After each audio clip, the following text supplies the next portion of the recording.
राधे राधे दोस्तों। राधे तू बड़भागिनी, कौन तपस्या कीन, तीन लोक के तारनहार, वो तेरे अधीन। राधा रानी हमारी श्रीजू इतनी बड़ी करुणामय सरकार कि एक बार को कान्हा हमारी पुकार अनसुनी कर सकते हैं, पर राधा रानी नहीं।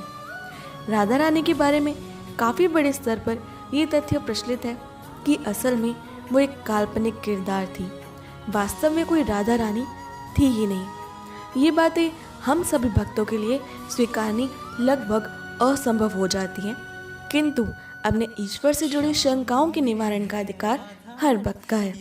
यदि अर्जुन में शंका पैदा न हुई होती तो आज हमें ना भागवत गीता मिली होती, ना ही इस संसार के सामने श्री कृष्ण का विश्व रूप आता।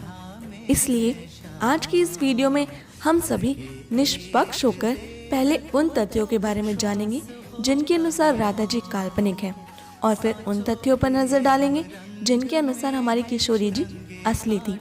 एक और बात, इस पूरी वीडियो में कहीं भी मेरा अपना मत शामिल नहीं होगा, क्योंकि यदि मेरा अपना मत इसमें शामिल हो गया तो ये निष्पक्ष अध्ययन नहीं बचेगा, क्योंकि मेरे अनुसार तो राधा रानी हमारी सर्वेश्वरी ही सब कुछ है, हर तत्व में निहित है उनका प्रेम। दोस्तों, अगर अभी तक आपने हमारे चैनल को सब्सक्राइब नहीं किया है तो ज़रूर कर लें और बने इस अद्भुत कृष्ण प्रेमी परिवार का हिस्सा, और नोटिफिकेशन बेल ज़रूर ऑन कर लें ताकि श्री कृष्ण से जुड़ी सभी अद्भुत अनसुनी कहानियों की वीडियोस की नोटिफिकेशन सबसे पहले पहुंचे आप तक। तो चलिए इस निष्पक्ष अध्ययन को शुरू करते हैं। दोस्तों, राधा रानी जी काल्पनिक है। सबसे अधिक ऐसा इसलिए कहा जाता है क्योंकि श्री कृष्ण के जीवन से जुड़े सबसे प्रमाणिक ग्रंथों जैसे महाभारत, भागवतम, विष्णु पुराण, हरिवंशा पुराण में उनका नाम नहीं मिलता। वेद व्यास जैसे इतने महानतम रचयिता श्री कृष्ण की अनंत संगिनी राधा जी का जिक्र करना भूल गए हों, ये संभव नहीं लगता, जबकि श्री कृष्ण की अपनी पत्नियों के साथ विवाह की छोटी छोटी कहानियों तक का वर्णन उन्होंने अच्छे से किया है। इन ग्रंथों में साफ तौर पर रुक्मिणी जी का जिक्र तो कृष्ण की अनंत संगिनी साक्षात लक्ष्मी के स्वरूप के रूप में मिलता है, किंतु राधा जी का नहीं। हालांकि भागवतम के 10वें अध्याय में हमें जब श्री कृष्ण की महारास के बारे में बताया जा रहा होता है तो वहाँ अनाया राधितो नामक शब्द एक श्लोक में आता है। अनाया राधितो यानी कृष्ण की एक सबसे ऐसी प्रिय गोपी उस रास में शामिल है जिसकी भक्ति सर्वश्रेष्ठ है। कहा जाता है कि यही शब्द आगे चलकर राधा या राधे बन गया।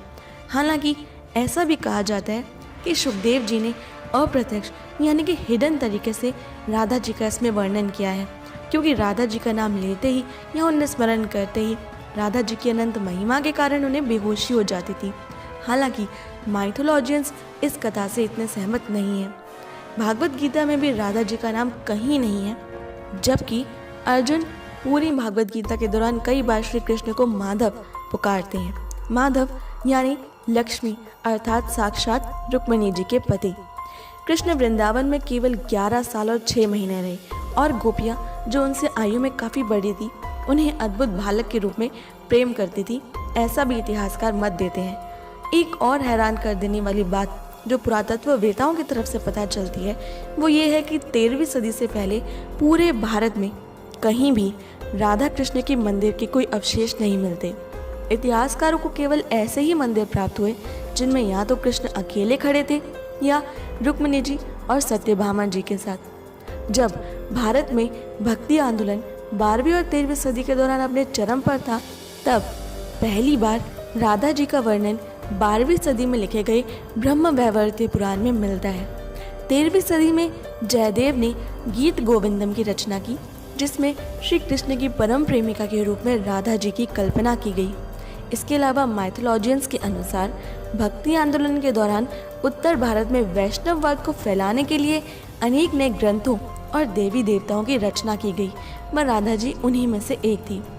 आगे आने वाले कई वर्षों में ब्रह्म वैवर्त पुराण में भी अनेकों बदलाव किए गए, उसे एडिट किया गया और उसमें श्री दामा द्वारा राधा को दिए गए श्राप की कहानी को जोड़ा गया। इस ग्रंथ को बहुत बाद में लिखा गया और उस समय भारत में सल्तनत काल चल रहा था। और भी कई ग्रंथ जैसे कि स्कंद पुराण, देवी भागवत, राधा पुराण, इन सबको उपपुराण कहा जा सकता है। इनमें राधा रानी की महिमा का बड़े पैमाने पर वर्णन तो मिलता है, लेकिन इनके बहुत बाद में लिखे जाने के कारण माइथोलॉजियंस इन ग्रंथों की जानकारी को सटीक नहीं मान पाते हैं और इस निष्कर्ष पर पहुंच जाते हैं कि राधा रानी जी काल्पनिक है। वरना पुरातत्ववेताओं को 13वीं सदी से पहले ऐसे मंदिर भारत में अवश्य प्राप्त होते या उसके अवशेष मिलते जो राधा जी को श्री कृष्ण की प्रेमिका के रूप में दर्शाते। लेकिन एक ग्रंथ ऐसा है जिसकी जानकारी इन सभी ग्रंथों पर भारी पड़ती है और ये साबित करती है कि हमारी किशोरी जी असली थी। ये ग्रंथ है गर्ग संहिता। दोस्तों, इसमें राधा रानी का स्पष्ट वर्णन है। गर्ग मुनि ने श्री कृष्ण के पूरे जीवन को खुद बेहद करीब से देखा था, अतः ये संभव ही नहीं है कि श्री कृष्ण की जीवन लीला का वर्णन करते हुए वो किसी काल्पनिक किरदार को अपनी तरफ से जोड़ दें। राधा रानी अवश्य रही होंगी, तभी उन्होंने गर्ग संहिता में उनका वर्णन किया है। लेकिन इसकी भी जो सबसे प्राचीन लिखित कृति हमें प्राप्त होती है वो प्रथम शताब्दी ईस्वी की बताई जाती है। हालांकि ये सब इतिहास व साक्ष्यों या तथ्यों की बातें हैं। भक्ति तो ईश्वर के किसी भी रूप को सत्य मानकर की जा सकती है, वो कान्हा तक ही पहुंचाती है। कान्हा के किसी भी शक्ति रूप को आप पूज सकते हैं, इसमें विवाद का प्रश्न ही नहीं।